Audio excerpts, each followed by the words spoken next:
So this week's session is all about how to not get triggered, right? And specifically I mentioned by members of our family because, you know, throughout the week as I'm working with patients and clients, that's what I keep hearing over and over and over again. My husband is getting on my nerves so much. I can't stand him. We can't stand each other. It's so hard having the kids be home and having to try to work and school them. And, you know, I'm acting out in ways that I don't want to. I'm reacting, or I'm acting the way that I want to, but I'm still getting so angry inside and I have to discharge that emotion, and that's not comfortable, right? And so it seemed like an appropriate time to work on how to make ourselves untriggerable. And I'm going to tell you a little bit story about my own experience with this, because I think that stories are illustrative and it's probably the most entertaining way to learn something. So, you know, when I was preparing and thinking about what I was going to talk about today, the first place that my mind went was to this quote by Wayne Dyer that says, you know, what do you get if you squeeze an orange, right? Orange juice. Every time you squeeze an orange, you're going to get orange juice out because that is what is inside an orange. And the same thing goes for us as humans. What comes out of us when we get squeezed, when somebody puts pressure on us, is what was inside us to begin with, right? And so if we get squeezed, if somebody puts pressure on us and anything other than love comes out, Wayne Dyer says that's because we allowed something other than love to fill us. And I always thought that that was super wise. I respect Wayne Dyer a lot. I always thought that that was really profound. And as I was trying to figure out what I was going to say to you all today, though, I was having a really hard time coming up with how to explain this because something was just not sitting right with me. And what it is that I really do believe personally that I'm pretty full of love and light. You know, I work hard to maintain that state of compassion. I don't even work hard. I work joyfully, right? To maintain that state of love and compassion. And when I hear about hypothetical situations, when I hear stories about people that I don't know, when I hear about things that are happening out in the world, my first reaction is usually one of compassion, of understanding, of generosity. And yet, in my personal life, when I get squeezed, I react, right? I can get triggered. I can get triggered by my kids. I can get triggered by my wife. I can get triggered by a lot of the people that are closest to me. And so how does that mesh with this idea of what's inside us is what comes out when we get squeezed? And so then I was thinking about, well, have I ever experienced a time in my life when I wasn't getting triggered, right? And absolutely I have. So I'm part of this virtual dojo where we work on life mastery and self-mastery. And one of the things that we work on is how to drop the ego. And what I mean when I say ego is all of the ideas, all of the beliefs, all of the pattern behaviors, all of the image things that we have constructed as our identity based on our exposures and our experiences over the course of our lives, right? It's who I think I am, right? It's this idea of my identity. And the ego is reactive, right? And the ego, because we build it up based on our experiences, a lot of it is constructed when we're very, very young and don't have a lot of wherewithal to really examine what's going on around us and what we're taking in and see if it's true, if it's right action, if it's, you know, if it's something we should emulate. We're sponges. We soak it all in, and then we construct this shell of ego around us. And so for most of us, when somebody says something to us or does something to us and we get angry or frustrated or scared or anxious or defensive or embarrassed, like that's our ego reacting. And so when I was going through this part of my training in my virtual dojo and working on breaking down my ego, I was working for a long time, and I did a couple of days of very intensive work, and at the end of it I realized that what I had done was dropped my ego. And I can tell you more about that, the details of that experience maybe in another session, but what happened after that was sort of amazing. So for like the next 3 days, with my family, all of the things that used to trigger me before, I didn't even react to. It's like water off a duck's back. It's not even like water off a duck's back. It's like it didn't even create any tension or resistance as it encountered my energy field and went past.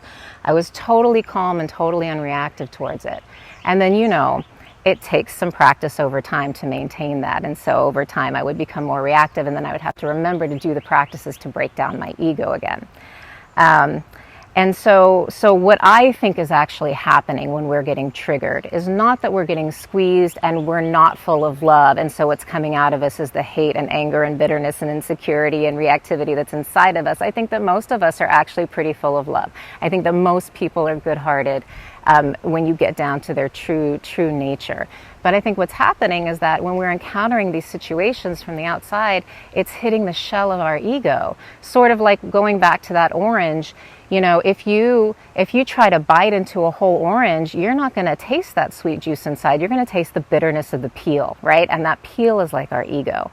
And so if we can deconstruct that ego, deconstruct that shell, break it down, dissolve it away, then we're not going to be triggered. We're not going to be reactive. We're not even going to have to use our will, right? We're not even going to have to use our self-talk of saying, oh, no, they didn't mean it that way, or that's their issue, not mine. It doesn't apply to me. I don't need to react to it. That takes energy and thought and wherewithal, and that's not even what I mean. We're not even going to get triggered in the first place, right? So it's with that in mind that I would like to take you guys through a practice today that is my intention is that it will help to sort of dissolve that shell of ego so that we can be with our family, with our friends, with those close to us without being so reactive. Because at the end of the day, it is us, right? It is our ego reacting to what's coming in from the outside. It's not about them. Think about half the times you get annoyed, it's usually, I bet you can relate, they're not even trying to be annoying, right? They're just doing them. They're just doing something that they do, and it just bugs you so much, right? Well, let's get rid of all of that, okay? So the practice that we're going to do today is called a bone marrow cleanse, and it is an energy practice, and it's usually performed standing. And so I'm going to invite you all to stand up with me now, unless you have some pain, in which case you can do this sitting down. And as usual, we are going to start by stimulating our physical body so that we can really get the blood and chi and energy pumping so that the practice will be more effective, okay? So everybody stand up, and we're going to start with this arm. We're going to tap down the inside, and we're going to tap up the back side, down the inside and up the back side. Welcome. We're just getting started with our practice. We're doing some tapping to wake up our energy. And then we're going to come up, tap the back of the shoulder. Good. And then come down and tap the chest. And then we're going to go to the sideways. Good. And now let's go to the other arm. Down the inside, up the outside. Down and up. And for those of you who have not done this with me before, how hard should you be tapping, right? As hard as your body wants. If you have pain, if you're not used to moving, if you're not used to stimulating the physical body, then your body may ask you to be a bit more gentle. And if you are used to vigorous movement, your body might want you to hit quite hard. There's not a wrong way to do this. Just listen to what your body wants, okay? All right, we're going to go to the belly now. Good. And it always sounds like I'm beating myself on this part, but I'm really hitting with probably about a 6 out of 10 pressure. Awesome. Okay, now we're going to turn around and we're going to get the kidneys in the back. So with the back of your fists right here, we're going to tap.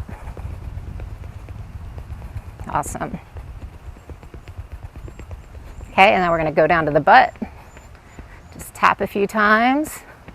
And then let's work our way around to the front, around the hips. Awesome. Okay. So now we're going to go down the legs. And normally I have a chair that I prop my foot up on here so that I don't have to balance and risk falling on my butt and embarrassing myself and in front of you guys. But that embarrassment would be an egoic reaction, right? So in the spirit of trust and ego dissolvement, I'm going to try to do this balancing. You guys feel free to bend as we're tapping. Feel free to find something to prop your foot up on. But basically what we're going to do, we're going to try to get all sides of the legs, the front, the back, and the sides. And so what I usually do is I tap down the front of the leg, then up the back, then down the sides, and then up the front, down the back, and up the side. Okay, so let's start with this leg, and we're going to tap and get your ankle, and down the side, up the front, down the back, up the side. Good. All right, we're going to move over to this leg now, and we're going to do the same thing. Okay, so if you're balancing like me, go ahead and balance before you lift the foot up.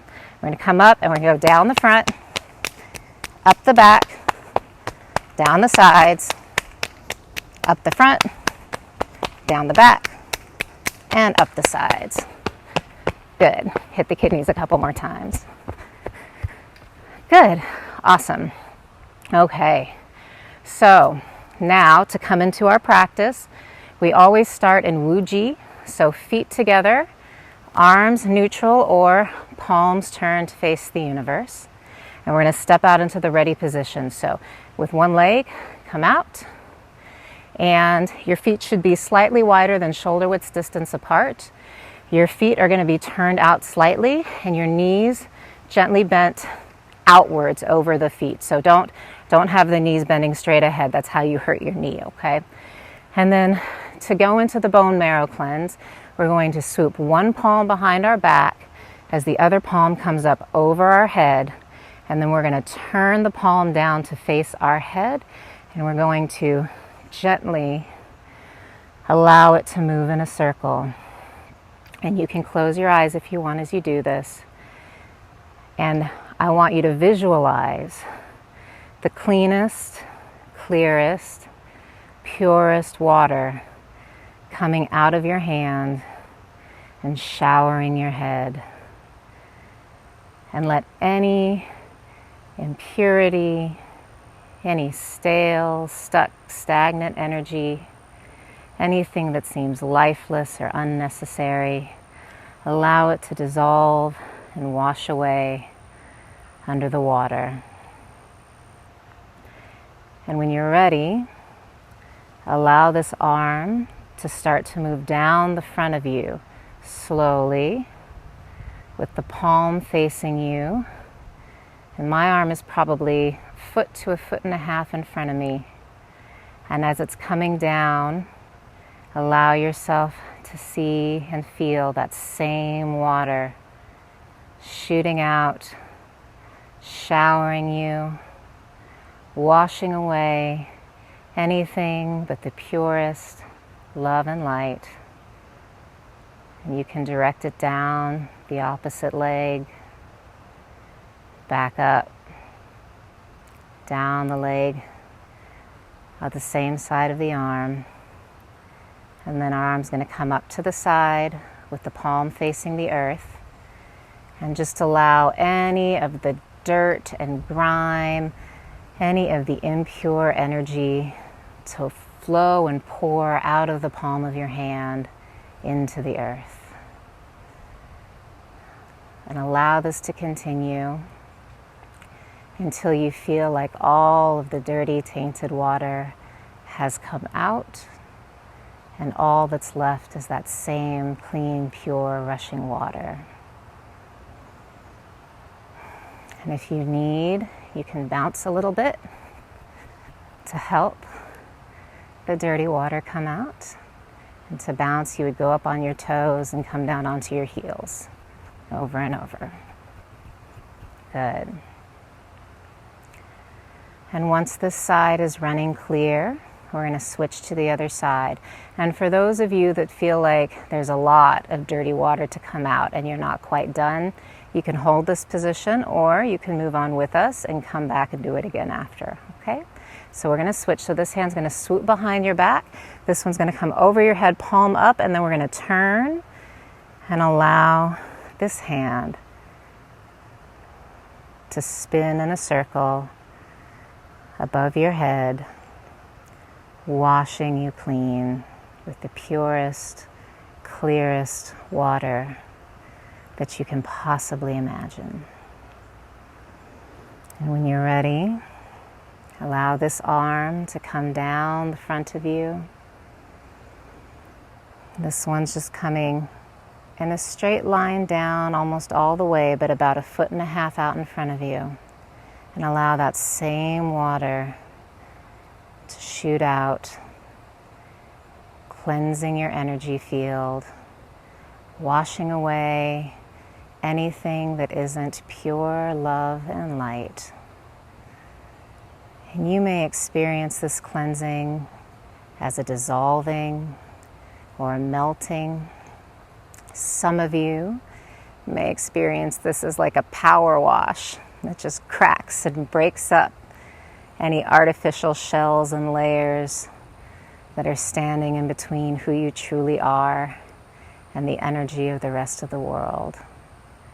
We're coming down the leg as fast or as slow as you want. And then the hand comes up with the palm facing down. And we allow any dirty, brown, tainted water to come out, completely exiting us, pouring out of our hands down into the earth. And if you need to bounce a little bit to help get it all out, go right ahead, take your time. Nice deep breaths in and out as you allow this process to happen.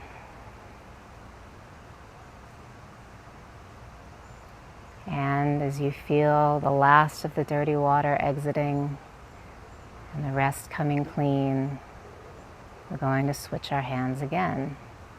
And at first, this hand is going to come up just like it did before, palm turning down over the head, gently swirling, still with that clear, clean water, washing you clean. This time when you're ready to come down, we're going to come out to the side, palm facing you, and we're going to sweep across the front. And we're sort of going to go down in this zigzag kind of S pattern. And this is not just washing the front of you. This is going all the way through to wash the back side of your energy field as well, the sides, everything coming clean, anything that was stuck or stagnant or unnecessary, just melting or breaking away, falling off, leaving clean, pure light behind. And this is an energy practice. And so the idea, once you get used to working with your energy, is that you are not consciously moving your arm back and forth. You set the intention, sure. But if you can sense the energy in the palm of your hand interacting between your hand and your body, let your hand ride on that wave of energy and let the energy in combination with the breath move you. And that is when you're going to get the most out of this exercise. We're coming down the leg on the same side as the arm that's moving. And again, the palm is going to come up. Well, hand come up, palm still facing down. And just allow, if there's any last little residual bits of impurity in the water that need to come out, allow them to drain. And I've had people ask me before, well, if I'm putting my dirty, stuck, stagnant energy out into the world, aren't I doing a disservice? Aren't I hurting instead of helping? And the answer is that energy is just energy. There's no such thing as good energy or bad energy. Energy, when it's freely flowing, tends to be productive and very healing and very warm and pleasant feeling. And energy, when it's stuck, leads to problems. And so by getting your energy unstuck and removing blockages like we're doing with this exercise, once it comes out of you, it's just converted back into neutral energy. And so no damage done, only good being done here. Okay? Let's move to the other arm. Swoop this arm back. This arm comes up over the head and palm turns down to face the skull. Good. And circling around, again, showering off the top of your energy field, your head, your neck, your shoulders. And when you're ready to come down again, we're going to move out to the side, palm facing you, as we swoop around in front, washing all the way through you, clearing out your entire field, breaking up, dissolving anything that is stagnant, stuck, lifeless or lightless, unnecessary. And follow the pattern down. Allow yourself to feel the energy between your hand and your body. And if you can, allow your arm to catch that wave of energy and be moved by it.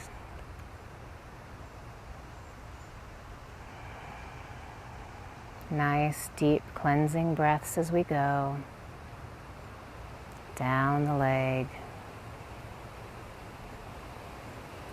Back up.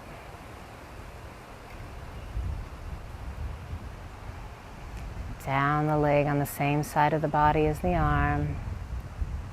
And hand up, palm facing the earth. Washing out any of those impurities, any of those stuck, stagnant particles of energy, anything that was not necessary taking up space in your energy field. Let it wash out and be absorbed by the earth. So now we have done a very good job of cleaning and clearing out our field, but now we get to fill ourselves back up with that which we wish.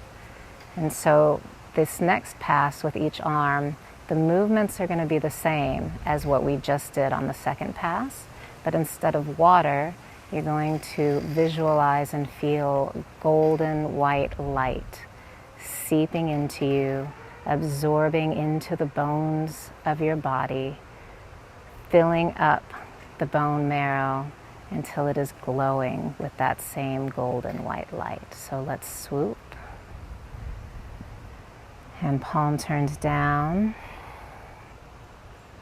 And allow that golden light energy to pour out of your palm, seeping into your skull, filling the bone marrow with this beautiful golden white energy until your skull is glowing with all the energy saturating it. And as you're ready to come down and swoop, bringing your arm around to the front, continue to feel that beam of light pouring into your skeleton, which is absorbing it freely, hungrily, without effort, until it is full and glowing. You work your way down your body in that same zigzag pattern, filling up the bone marrow of the ribs, the sternum, the spine, over to the ribs of the other side, and down, seeping into your spine, your pelvis, your hips. Go as slow or as fast as the energy wants. And if you need to pause over a particular part, allow yourself to do so until you feel it's time to move on. Going down the opposite leg, the light seeping into the long bones, the femur, the tibia and fibula, down into the bones of the foot and your toes. Back up, that leg now glowing with the golden white light. Coming back across and down the leg on the same side of the arm that is moving. Golden white light seeping in, saturating the bones until they are glowing and full.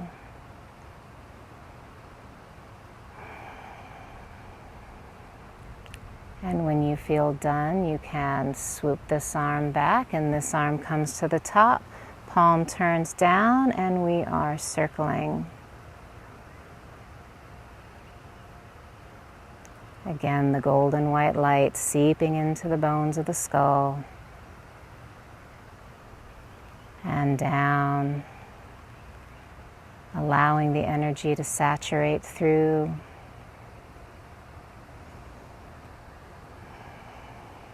The skeleton lighting up with the glowing golden white light. The skull, the face, the cervical spine, the collarbone, into the shoulders and the shoulder blades, the bones of the arms, across the ribs, the sternum, the other side, building and storing the chi, filling yourself up with pure golden energy. Continue the zigzag pattern down, saturating the hip bones, the pelvis, down the leg of the opposite side of the body, filling up and saturating the long bones of the leg, down into the ankles, the foot and the toes, coming up, back across the pelvis, saturating the sacrum, and down, saturating the long bones of the leg on the same side of the body as the arm that is moving. Down into the ankles, down into the toes.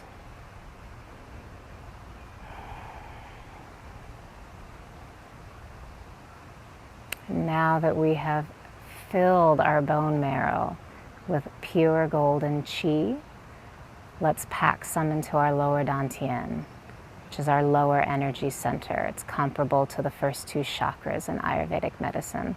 So we're going to bring our palms to face each other in front of our bodies. I'm a few inches out in front of my lower abdomen here. And as we breathe in, we're going to allow the energy to expand our hands outward. So inhale and exhale. The energy sucks the hands in. Inhale and exhale. And continue this process as the hands come closer and closer, packing the chi into the lower dantian until they come to rest on the lower abdomen. And then go ahead and rub your hands from the lower right part of the belly to the upper right, across to the upper left, and down to the lower left, the same direction that your colon travels. Good. What lovely, lovely chi we've built. And now for those of you who want, you can clap your hands together and rub your palms. Hold the palms up in front of your eyes, feeding that chi into your eyes for greater clarity, greater insight.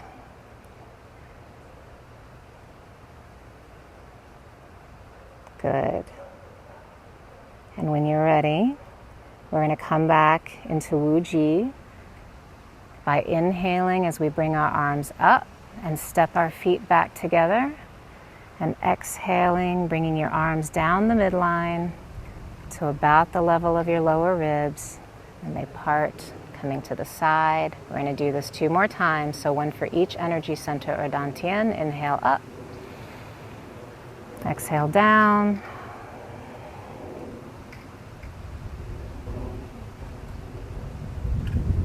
one more time.